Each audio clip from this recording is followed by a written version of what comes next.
Aku nunggu.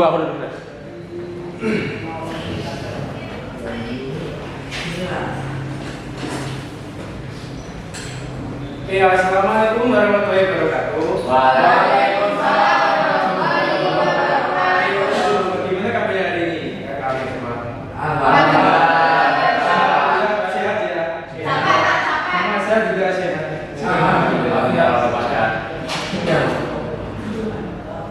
Ya, ini yang gak berangkat siapa saja? Siapa dulu ya? Alek Pak. Alek siapa? Alek Marpaung enggak. Oh itu, Hafid Rabbani. Airul Insani. Berat. Hija. Muhammad Farhan juga. Fauzi Rayyan. Dika Febriana. Sakit. Ya. Dia gak ngabarin saya. Saya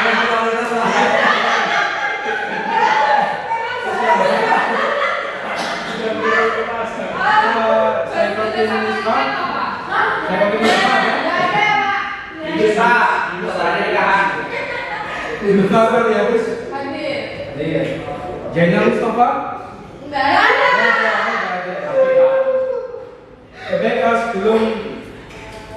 Sebelum kita mulai udah salah kan?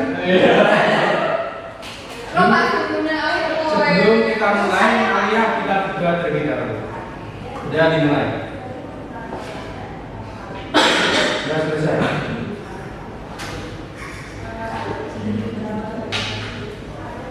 Oke, baik, pada pertemuan kali ini kita akan belajar mengenai penginderaan Jawa.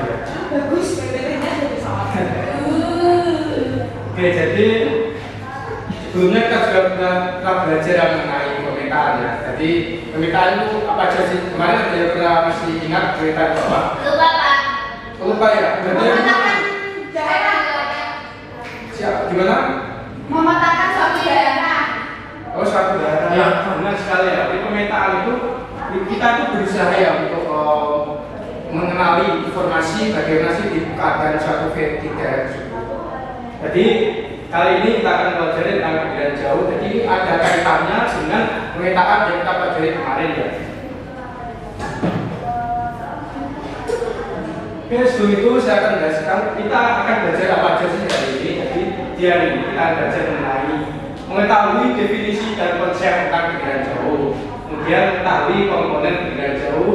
Dan ketiga adalah kita akan mencoba menginterpretasikan citra satelit penginderaan jauh.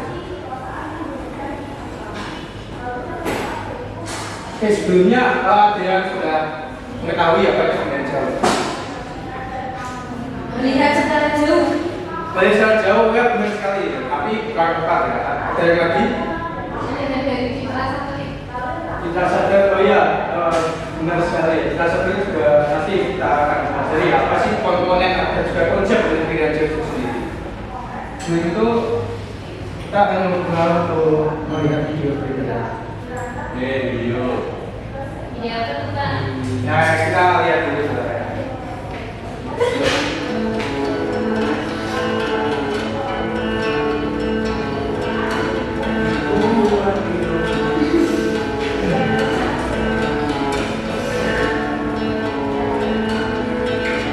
Dipahami baik-baik ya.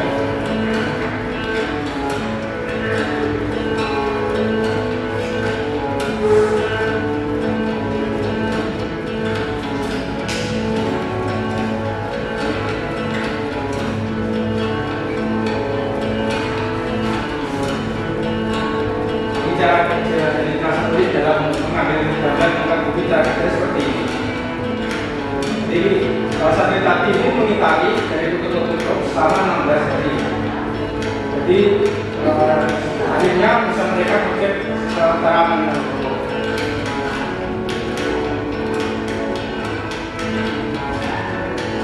Lalu apa saja cara melakukannya? Sama ada pemetaan layar tadi yang sudah disebutkan sama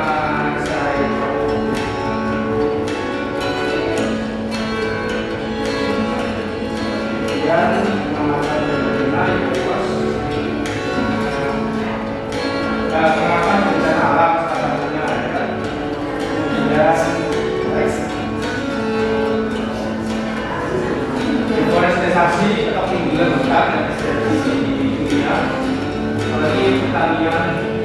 lingkungan alam kita bisa mengamati pertaniannya, kemudian wilayah gunungnya ini juga lautan untuk cuacanya.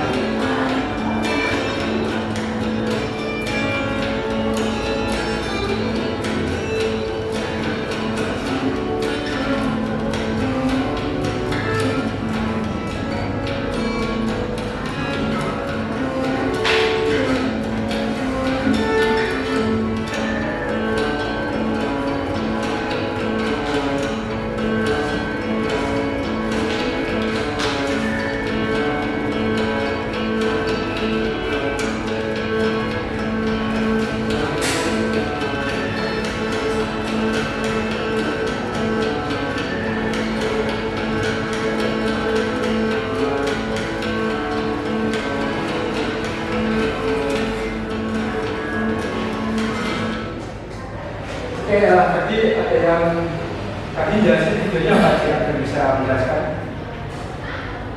Alat yang digunakan untuk memetakan untuk mengambil gambar pada penggunaan jauh. Iya, alatnya itu apa aja? Ada pesawat, satelit.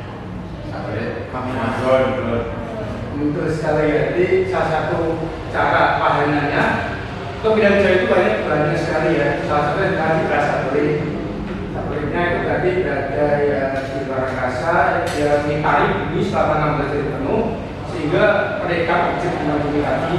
Kemudian dari citra tadi itu kemudian disampaikan atau disampaikan ke beberapa peneliti di bumi untuk mengamati fenomena yang ada yang terjadi. Oke, nah setelah kita melihat video tadi, apa yang kalian tahu tentang kegiatan jauh ya? Coba kalian website Menti ya. Ini ada kodenya 4874 kali.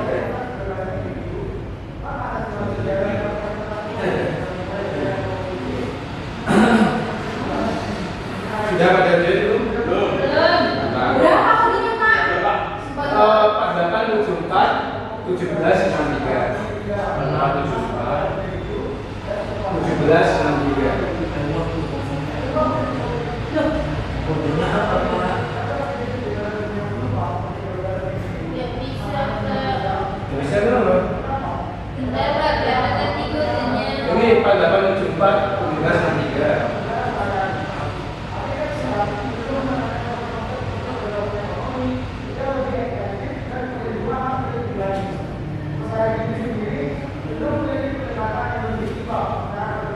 Menggunakan beberapa alat citra satelit memang banyak. Citra sensor, oke benar. Citra ini citra apa ya?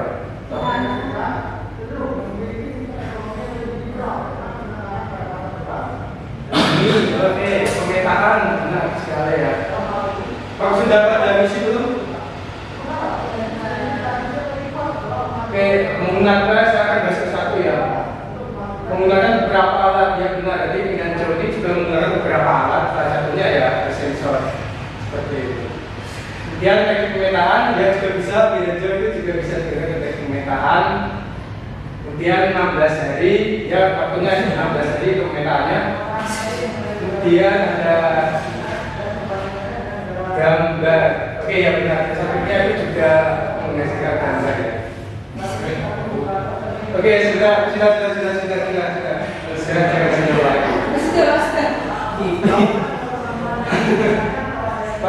Pak, ya itu siapa Pak?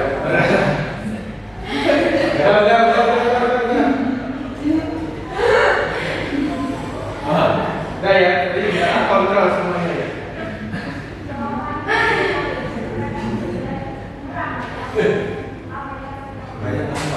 Ulang, Pak. Yes, ulang. Belum selesai. Ya, pasti gambarnya ada sekitar 100 slide ya. Wah. Ya, itulah geografi ya.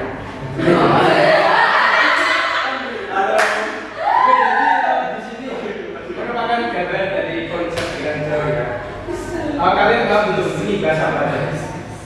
Gimana Pak? Paham belum? Udah paham belum? Belum. Tahu ya? Materi. Soalnya nggak disebut, Pak. Gak jelas ya? Iya. Jadi saya akan jelaskan konsep sana ya. Oke, yang pertama itu sumber energi. Jadi dari materi ini akan menghasilkan berdasarkan radiasi. Radiasi itu berada gelombangnya ya. Kemudian itu akan mengenai target. Targetnya ini ada pohon, kemudian bangunan, kemudian ada gunung juga, ada badan air juga. Kemudian dari objek tersebut nanti akan memantulkan energinya ya. Sehingga energinya itu akan terekam oleh sensor. Ada 2 sensor, nanti saya akan jelaskan sensor apa aja. Kemudian ketika sudah terekam, kemudian akan dikirim atau ke pusatnya, misalnya berada di bumi. Kemudian data yang sudah diterima, kemudian akan diproses. Nah, prosesnya ini kita akan melihat, jelaskan informasinya apa aja sih dari perekaman data tadi. Oke, kemudian kita akan jelaskan komponen bidang jauh ya. Yang pertama itu adalah sumber daya. Pertama itu ada sistem aktif dan sistem pasif. Jadi sistem aktif itu seperti apa? Sistem aktif ini ciri-cirinya adalah pertama itu menggunakan sensor pada satelit untuk memancarkan radiasi dan menangkap gelombang yang dipancarkan oleh objek. Jadi sensornya itu ya berada pada satelit tersebut ya. Kemudian kemanfaatannya itu dapat menembus objek awan, kabut dan juga asap. Sehingga kemudian juga dapat kita amati kapanpun, bahkan pada saat waktu hujan serta malam hari.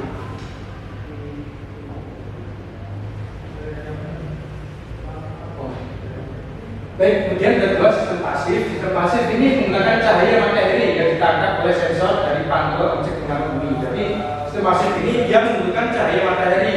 Nah, karena adanya cahaya matahari maka misalnya itu di waktu apa? Siang benar sekali ya. Karena kita menggunakan cahaya matahari maka waktu itu harus siang atau pada cuaca yang cerah. Kemudian kalau misalkan cuacanya hujan itu nanti akan ada namanya awan ya. Nah, awan ini merupakan gambaran utama dari sistem pasif. Jadi awan ini akan menghalangi objek di ruang bumi. Seperti itu. Jadi kita tidak bisa mengamati ya, informasi di objek permukaan tersebut karena ada awan yang menghalangi.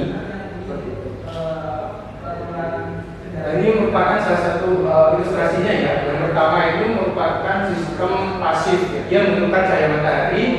Kemudian cahaya matahari tersebut dipantulkan oleh objek permukaan bumi, ditangkap oleh sensor satelit tersebut. Dan kedua ini sistem aktif, dia menggunakan sensor dari satelit satu sendiri. Dia sensornya itu mampu menembakkan gelombang radiasi elektromagnetik, kemudian dipantulkan lagi dan ditangkap oleh sensor lagi. Kemudian itu adalah atmosfer ya. Jadi pada dasarnya atmosfer itu memiliki lapisan udara yang banyak sekali ya, yang terdiri dari jenis gas seperti oksigen, CO2, nitrogen, hidrogen, dan helium. Nah, molekul gas ini dapat menyerap dan juga memantulkan dan melewatkan radiasi elektromagnetik, sehingga ini sangat mempengaruhi kinerja dari alat untuk mengurai dari udara. Coba misalkan ya ketika terjadi kebakaran hutan, apakah kita bisa mengamati daerah tersebut? Ya, benar sekali ya, karena ketika asap, dia kita tidak bisa mengamati di daerah tersebut. Jadi atmosfer ini salah satu komponen yang paling penting. Kemudian interaksi antara tenaga dan objek. Jadi interaksi antara tenaga dan objek dapat dilihat dari fauna yang dihasilkan oleh pembuluh udara.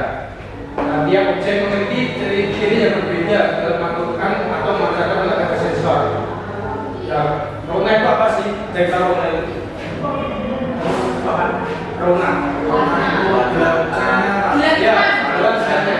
Rona itu adalah bulat terangnya suatu objek yang bumi. Jadi objek yang mempunyai daya pantul tinggi itu akan terlihat cerah pada kita, sedangkan objek yang daya pantul rendah itu akan terlihat gelap pada kita. Di sini bisa dilihat ini bangunan ya, ronanya ini sangat cerah ya, karena bangunan ini padat, sedangkan di badan air itu agak gelap.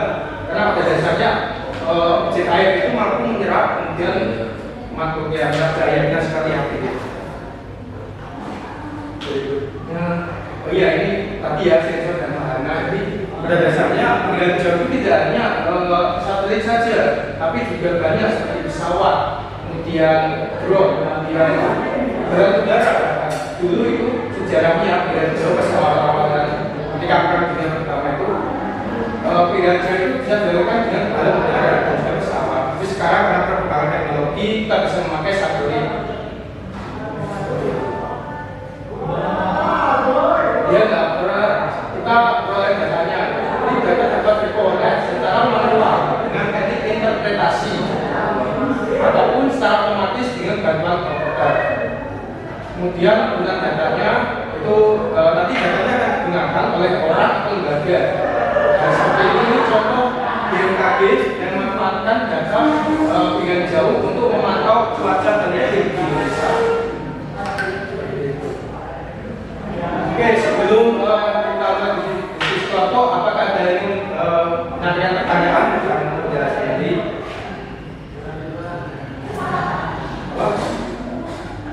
Pak Saudi mau nanya? Iya, silakan. Oh iya, silakan. Kenapa objek air itu dapat menyerap sensor dan sulit untuk dipakai?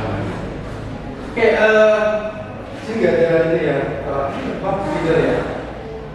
Itu apa ya? Jadi saya akan jelaskan kenapa objek benda saya itu gelap ya? Oke, karena siapa jadi Pak, kayaknya sebenarnya nggak kelihatan Pak.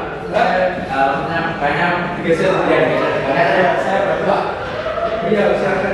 nah baru ya. Silakan.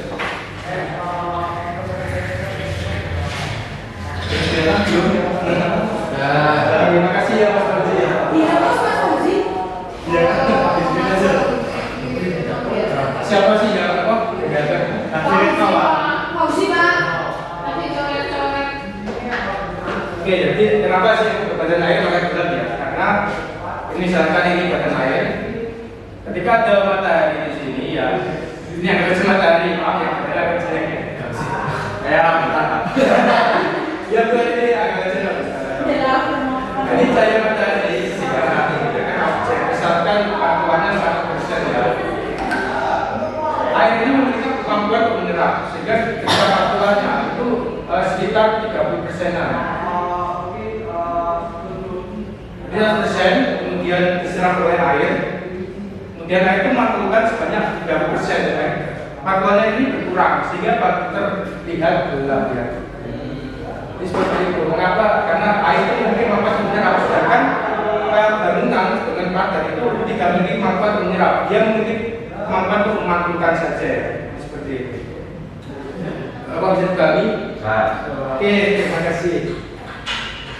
Tanya Pak, Iya, silakan. kalau kasusnya di air laut yang dangkal itu tuh gelap atau agak sasar? Kasusnya mungkin agak ya sama ya. Karena tadi kan sempat ada kayak isin sungai kan, sungai kan juga ada dangkal juga. Nah ini ya kelihatannya kan agak terang dikit kan.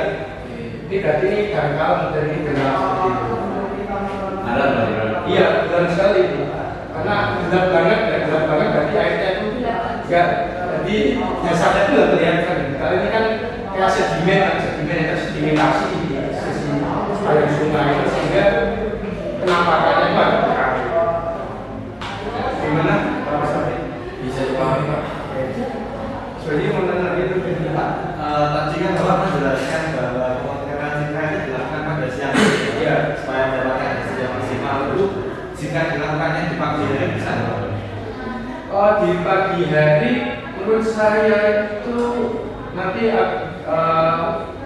menurut saya lebih baik ke siang hari. Kenapa? Karena ketika siang hari itu matahari berada di atas sehingga tidak terjadi yang namanya bayangannya nanti ada. Kalau pagi hari bayangannya kan kayak dari matahari terbit dari timur Pak, ya timur nanti barat kiamat timur. Jadi nanti cahayanya mungkin dari timur agak ya. Jadi menurut saya itu lebih baik siang hari karena di atas kita gitu. Terima kasih Pak. Oke, guys, kemudian waktu sepertinya akan diskusi kelompok ya. Sudah saya kirim di grup WA. Untuk kelompok pertama, kelompoknya Mas Fauzi Habib Aras ini kemudian kelompok di sini.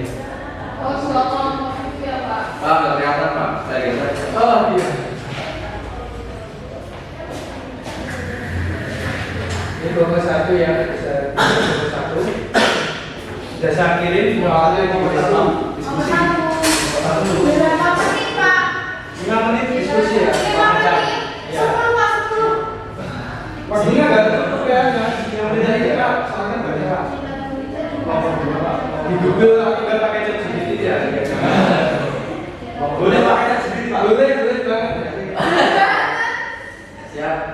kalian paham ya, jangan kopas aja.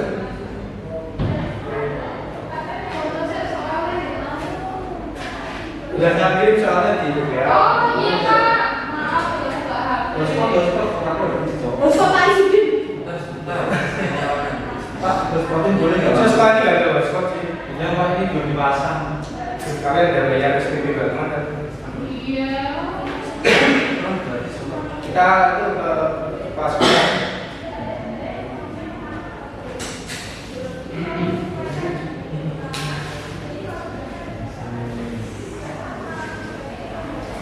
Pak ngantuk Pak.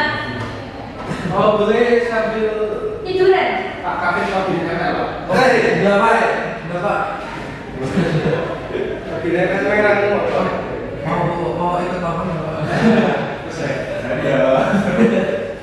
Kalau mau tiduran ya ngantuk ya. Bawa kamar mandi. Bapak kenal Alex bisa nggak? Hah? Kenal Alex bisa nggak? Saya nggak suka tinggi. Karena silat. Kalau Alexander dalam Karena mau lonceng sepeda. Lampu. Apa? Oh, saya berangkir ya. Kalau lampu kan itu bisa sama. Kayaknya betul. Bapak kenal itu? Benar. Siapa Pak? Sebenarnya ya, Pak. Diskusi kelompok, baru sudah Bapak. ya kita udah berdiskusi kalian betul ya. Ada yang tanyakan nggak tentang Sekarang di saya Pak. Udah maaf gitu. Nomor satu, Pak. Ini ini harusnya jawabannya kira sih. Terus iki guys, iki jawabannya. Tapi AF Pak. Pak, saya sih Pak, kalau mau dibahas. Oh iya nggak apa-apa. Pak izin jalan dulu boleh nggak? Belum mana? Jadi mau pulang, Pak. Biar gue kantin ya. Ya, kasih Pak. Biar ke kantin ya. Apa sih kantin? Bolos sih. Terus kamu lolos janjian sama pacarnya itu Pak. Besok sih. Waduh, wah. Berbuk aja, berbuk. Bener nomor 2 baik kan? Setiap kali kita diskusi.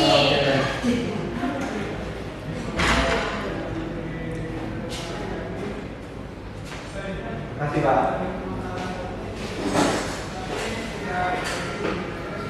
Benar sampai mana tuh? Wah. Iya, kelompok. Ayo kita buat kelompok satu. Yuk, sama-sama. Oke, kelompok 2. Soalnya Ayo. udah ini ya. Ibu yang merah berarti paham ya?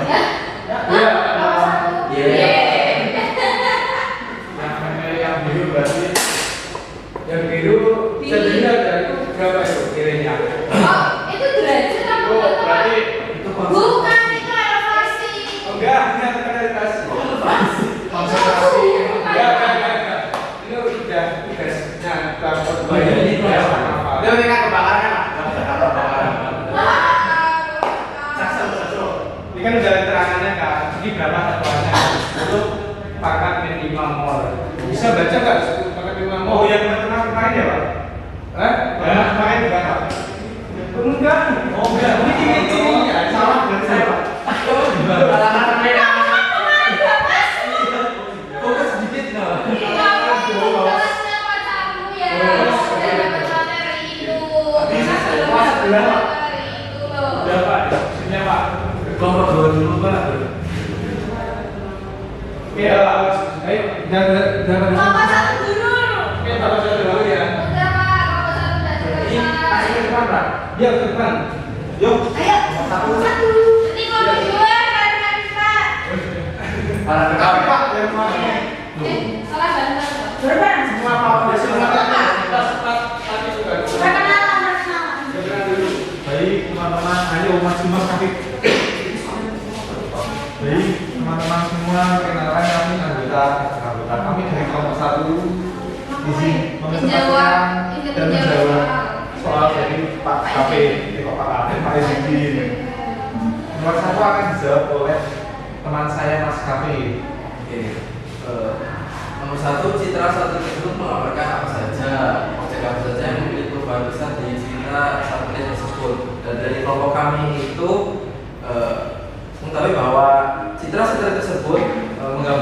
perubahan penggunaan lahan dari tahun tadi gambar pertama itu menunjukkan tahun 1998 sampai tahun 2014. Nah, terlihat dari objek pemukiman yang berwarna merah mengalami peningkatan secara drastis dari tahun 1986 sampai 2014 maaf.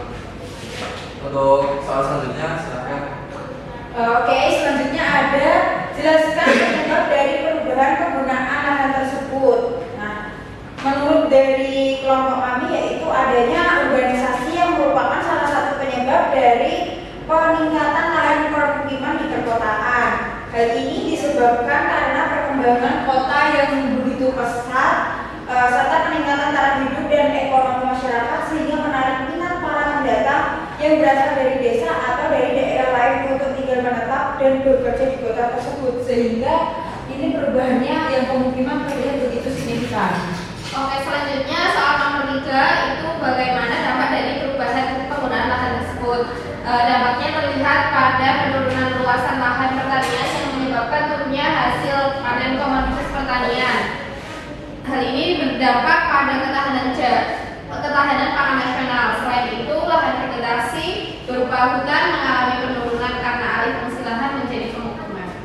Baik, selanjutnya soal nomor 4, bagaimana upaya untuk mengatasinya? Di sini adanya kebijakan untuk menentukan lahan pertanian berkelanjutan atau LP2B serta ruang terbuka hijau sehingga lahan tersebut tidak mengalami alih fungsi lahan menjadi pemukiman. Ya, mungkin itu tadi sedikit jawaban dari kelompok 1. Karena lebihnya kami mohon maaf. Terima kasih. Wassalamualaikum warahmatullahi wabarakatuh. Waalaikumsalam warahmatullahi wabarakatuh. Terima kasih. Oke, jadi benar sekali ya yang dikatakan Bapak Satu intinya bahwa karena tidak seperti ini menggambarkan adanya ekspansi lahan pemukiman. Disebabkan oleh apa? Karena disebabkan oleh urbanisasi. Jadi di kota tersebut mengalami peningkatan ekonomi, taraf ekonomi yang meningkat sehingga Pak istirahat, Pak. nanti ya kita oke, jadi dan pemukiman ini meningkat dari tiap tahun-tahunnya ya. Penyebabnya tadi ada urbanisasi, kemudian dampaknya itu jelas ya, dampaknya menyebabkan harga pertanian ini menyusut sehingga mengancam ketahanan pangan. Kemudian untuk upaya pencegahannya kita bisa menetapkan kebijakan lahan pertanian berkelanjutan atau produk hijau. Jadi siapa saja yang ketika dia itu membuka lahan di lahan tersebut itu nanti akan kena hukuman berupa sanksi ataupun penjara. Bapak, ya Pak. Pulang, Pak. Oh, sudah. Istirahat. Istirahat. Tidak ya. Istirahat. Saya Atau enggak, kalau enggak udah satu atau 2 hari gitu. oke, baik, silakan ya Bapak. Silakan langsung ke Bapak. Salah satu aja ya yang maju. Iya, ya Bapak silakan. Itu kanan yang maju, Pak. Bapak ya.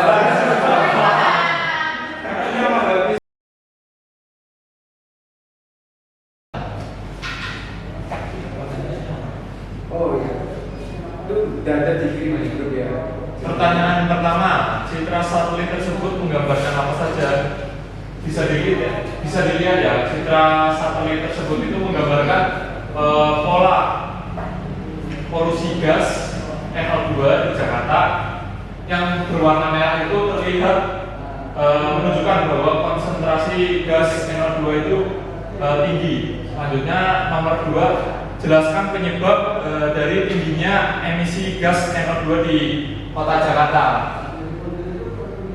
Kepadatan penduduk dan populasi yang tinggi menyebabkan ketergantungan masyarakat terhadap kendaraan bermotor dan mobil untuk mobilitas sehari-hari. Asap dari kendaraan inilah yang menyebabkan polusi udara di Jakarta sangat tinggi.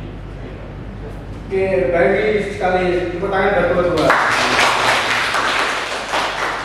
Oke, karena waktunya kurang lebih ya, jadi nanti kita lanjutkan di pertemuan berikutnya. Di pertemuan berikutnya kita akan membahas tentang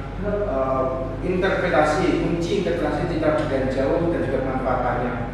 Oke, terima kasih kepada semuanya. Sebelum kita akhiri, saya akan mengulang dikit apa yang kita pelajari pada hari ini tadi. Jadi kita tadi pelajari tentang pengendalian jauh. Jadi pengendalian jauh itu merupakan salah satu kegiatan informasi untuk mendapatkan informasi tentang keadaan satu objek dari permukaan bumi, ya tanpa kontak langsung ke lapangannya seperti itu. Baik, sebelum kita akhiri, mari kita ucapkan alhamdulillah terlebih dahulu. Alhamdulillah.